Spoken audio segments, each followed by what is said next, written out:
नमस्कार, मैं नियाज खान और आप देख रहे हैं न्यूज एक्सप्रेस। अभी हाल ही में बारिश के मौसम में बादल फटने से सैलाब जैसी स्थिति देश भर के कई हिस्सों में बनी, जिसमें उत्तराखंड के केदारनाथ, बद्रीनाथ के पास और केरल का वायनाड शामिल है। इसके अलावा भी देश के कई हिस्सों में बाढ़ जैसी स्थिति आई।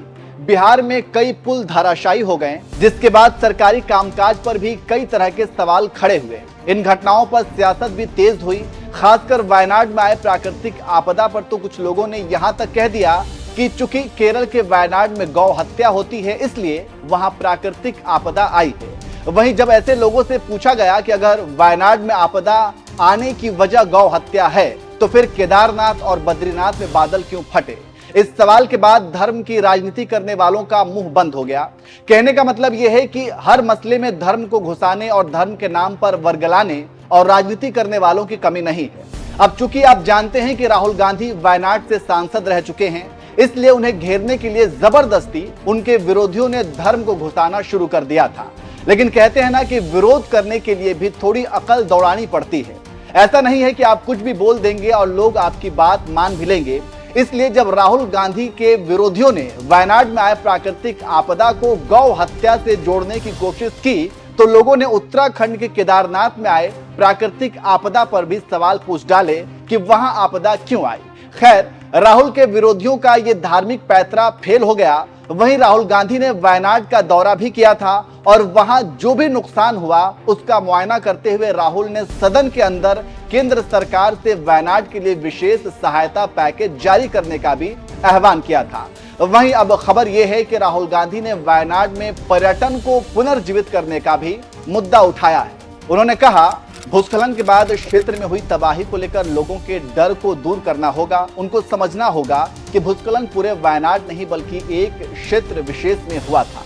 राहुल गांधी ने केरल कांग्रेस के नेताओं और कांग्रेस महासचिव प्रियंका गांधी वाड्रा के साथ वर्चुअल बैठक में पर्यटन के मुद्दे पर चर्चा की।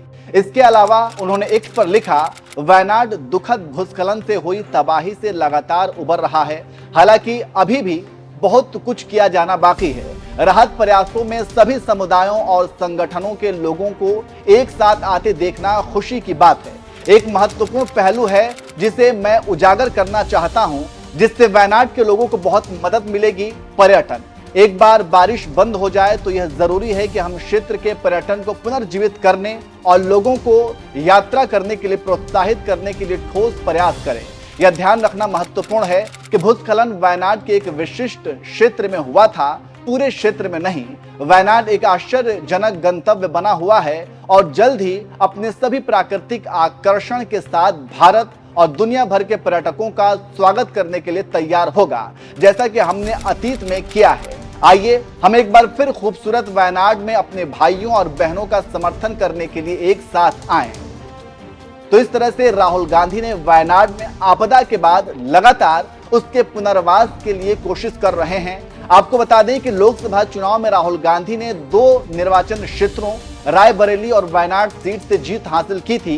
केरल की वायनाड सीट से उन्होंने इस्तीफा दे दिया, जहां से उनकी बहन प्रियंका गांधी उपचुनाव लड़ेंगी। वायनाड में हाल ही में हुए भूस्खलन में 200 से भी ज्यादा लोगों की जान चली गई थी, जिसके बाद राहुल गांधी और प्रियंका गांधी खुद वहां पहुंचे थे और लोगों से मिलकर उनको जरूरी मदद देने का आश्वासन दिया था और लगातार उनके पुनर्वास के लिए भी काम कर रहे हैं।